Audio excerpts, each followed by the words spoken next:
a 1.6-liter turbocharged four-cylinder boasting 125 kilowatts of power and 250 Nm of torque, the debut of Auto Vehicle Hold, and a new feature-packed STi Sport variant will provide the cornerstones to the significantly improved 2018 Subaru Levorg wagon range. The all-wheel drive lineup gets a revised front bumper and grille, smart rear-view mirror, front-view monitor, dusk-sensing steering, responsive headlights, rain-sensing front windscreen wipers, and a larger LCD display. The mid-level GTS and STi Sport models gain suspension enhancements and new 18-inch alloy wheels, while the STi Sport adds a suite of factory-fitted Subaru Technica International accessories and styling additions, including maroon leather trim seats and the option of the signature WR blue color. Levorg has opened up a whole new performance niche for Subaru since we launched just over a year ago, Subaru Australia Managing Director Colin Christie said. We can now see even greater opportunity with the addition of two 1.6-liter turbo variants that will make this fun, flexible wagon available to an even greater cross-section of customers. Pricing starts at $35,990 plus on roads for the Levorg 1.6 GT, while the premium edition will hit the road at $42,890. The GTS will set you back $49,140, and the STi Sport a cool $51,990. The Levorg range also has an independent 5-star rating for occupant safety from the Australasian New Car Assessment Program, ANCAP. A new storm grey metallic has been added to the color range, which also includes crystal white pearl, ice silver metallic, dark grey metallic, crystal black silica, pure red, and lapis blue pearl, with WR blue available as exclusive to the STi Sport model. My name is Mark and I like station wagons. There, I said it. Not that I have needed any kind of intervention to admit that. Just think of the BMW M5 Touring, the Audi RS6 Avant in that icon, the Volvo 850 R-Estate, in yellow of course. These are all full-size station wagons, but there is another genre, the semi-estate, or sportback if you speak Audi. One of the best of these was the Subaru Impreza GT wagon that was so highly sought after at the turn of the century. It hit the market at a time when Subaru was a cult brand, dominating world rallying and making teenagers bow down as STi went by. That was then though. Compared to those days, today's Subaru is less of a brand and more of a blend. It has left its cult status behind, abandoned the rally stages and instead decided it wants to be Toyota, reliable and slightly uninspiring. It has great models, the Forester and Legacy Outback, but while there are some performance models and it has its legendary all-wheel drive package, it's not the brand it was. Then I recently spotted a few units of a model called the Levorg appear in the monthly industry sales figures. I knew of the Levorg, it competes in the British Touring Car Championship, so that's a good start, but it looked unlikely to come to SA. It turns out Subaru SA has brought in a few units of the current model to test the waters and decide whether to bring the full-lifted version here in 2018. So it was that we found ourselves testing a model that is not on sale yet, a rare occurrence. The Levorg is not an Impreza, well, not officially. Subaru has ditched the Impreza name from the WRX, which is now just a WRX, unless it is a wagon, in which case it is a Levorg. So essentially this is the WRX wagon. And it behaves like one too. We tested the 2.0L Turbo GTS, which generates 197 kilowatts and 350 Nm and is claimed to hit 100 km per hour in 6.6 seconds. It does this while also having standard boot space of 522L expandable to 1446L. It almost recreates that Impreza GT wagon era. The engine suffers from slight turbo lag, but then it shunts. Switch to sport mode to try to reduce the lag slightly and things improve, but it does scream before changing gears. Technically, it doesn't really change gears because here is the big flaw, it's a CVT, continuously variable transmission. To give Subaru its due, it is one of the best CVTs in the business, but it made me yearn for the manual gearbox of the old wagon. Then you find a twisty road and you can almost forget the box because the Levorg has grip that defies the laws of physics. It is almost unflinchable as you use the paddles to drop a couple of gears and dare to hold on in the corner. It is phenomenal. So should Subaru bring the Levorg in 2018? I want to say yes, but many of you will be yawning at the idea of a wagon.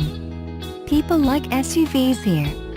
It will not sell in numbers, but for those who love wagons and those who still hold a flame for Subaru, the Levorg could well be the vehicle they are waiting for. We've already tested the newly facelift 2018 Nissan Qashqai, and today we're reviewing its tougher, slightly gnarlier big brother, the Nissan X-Trail.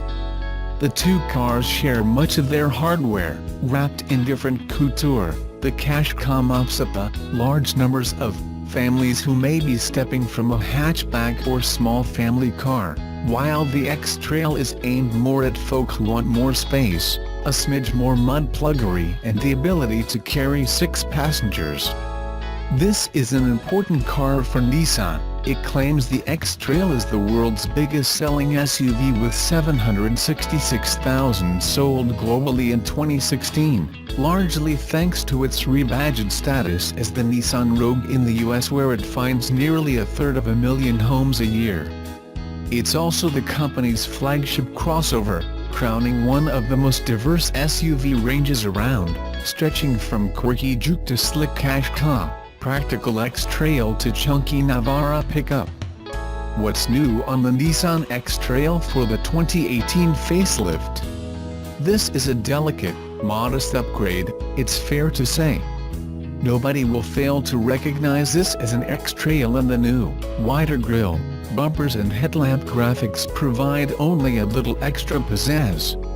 The front headlamps now include an adaptive turning function on top-spec Tecna models equipped with LED lights. It's the first time this tech has featured on a Nissan car in Europe. You'll also spot the new 2018 model year Nissan X-Trail bi-rectangular, not circular, fog lights and the addition of 4 new colors, including rustic oranges, browns and ruby reds. Oh, and higher spec models get chrome detailing along the flanks.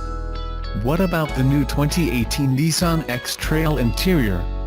In line with the Qashqai's facelift, the X-Trail cabin has been lightly revised, but it's hardly much to write home about. There's the same new flat-bottom steering wheel to make getting in and out easier and provide a better view of the dials. It's heated too. Yes, this is headline news on the 18 facelift. So not much has changed, but it remains an unremittingly practical, focused place to sit. Around 40% of Brits order the X-Trail as a 7-seater, and the 2 pop-up rear seats provide useful school run or get home from pub accommodation to children or adults, if they're prepared to squish a bit. The middle row slides back and forth to juggle space front and rear. Nissan says that nearly 2/3 of customers have outdoorsy hobbies. Bikers and hikers will love the big 565-liter boot, up 15 thanks to new, flatter boot side moldings. And waggle foot to open tailgate functionality is new for 2018, shame it takes an interminable 7 seconds to open. We'd rather DIY. It's all finished in the typically Nissan mass-market quality. This is no premium cabin, but it is well screwed together and feels built to last. The interior pictured above is equivalent to the UK's top Tecna trim, accounting for nearly half of all sales here. Cheap Lego-like plastics sit cheek by jowl alongside some smarter, softer touch materials. Of more interest is the new tech offered by the 2018 facelift. The rear seats can now be heated for the first time, though only as a bench, not individually. A new 8-speaker Bose stereo should delight audiophiles, and the usual host of electro gizmos is now offered. Radar-controlled emergency braking. Rear cross alert to warn if you're reversing into traffic. And ProPilot coming in 2018 will bring some light autonomous self-driving in jams and on highways. How does the new Nissan X-Trail drive? Considering the X-Trail and Qashqai share the same engineering hardware dubbed CNF1 since 2014's MK2, they drive in subtly different ways. Nissan has lavished more sound deadening and measures to quell noise, vibration and harshness, NVH, on the QQ than the X, and it shows. The X-Trail rides with more bounce and hop, especially on the bigger rims, up to 19 inches in diameter, and there's more engine noise from the 1.6 DCI2. Reflecting a modest extra bit of soft rotor DNA, the X-Trail rides on M and S all-seasons tires, where the Qashqai is shod with summer rubber. All in all, the Japanese-built X-Trail feels a bit more cumbersome than the Sunderland-produced Qashqai, and that should be no surprise. Its wheelbase is 70 mm longer, its body is taller and the curb weight is heavier. That it's louder too, with more wind and road noise, reflects how Nissan has added more sound deadening to the QQ crossover, with extra Teflon detailing on the door seals, no less, but not here. All are front-wheel drive, unless you spec AWD on either diesel. Traction is strong with all-wheel drive, and a slightly higher ride height means you can negotiate rural tracks and grassy fields with sure-footed security. The Nissan X-Trail misses out on some of the extra refinement lavished up on the 2018 model year Nissan Qashqai, and it shows. However, the X remains a sensible proposition if you need 7 seats, a big boot and a tough, family-friendly crossover. The Land Rover Discovery Sport drives better and the VW Tiguan rival smashes the quality issue, but the big Nissan fights back with a pleasing honesty. It's big, sensible, practical transport for large broods.